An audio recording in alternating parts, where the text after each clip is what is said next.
வணக்கம் மக்களே, நான் சுஜா. இன்றைக்கி மோர் குழம்பு செய்கிறது எப்படின்னு பார்க்கலாம் வாங்க.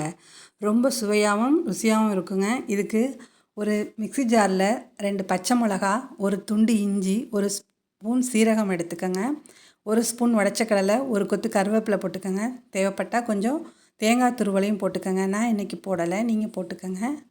அது இல்லைனாலும் செய்யலாம், ரொம்ப டேஸ்ட்டாக இருக்குங்க. இதெல்லாம் போட்டு மிக்சியில் அரைச்சி எடுத்துக்கோங்க. இதை ஒரு தட்டில் எடுத்து வச்சுக்கிட்டு அதே மிக்சியில் ஒரு கப் தயிர் விட்டு 2 தடவை சும்மா அடித்து எடுத்துக்கோங்க. உப்பு போட்டுக்கோங்க, தேவையான உப்பு போட்டு லைட்டாக அரைச்சி எடுத்துக்கோங்க.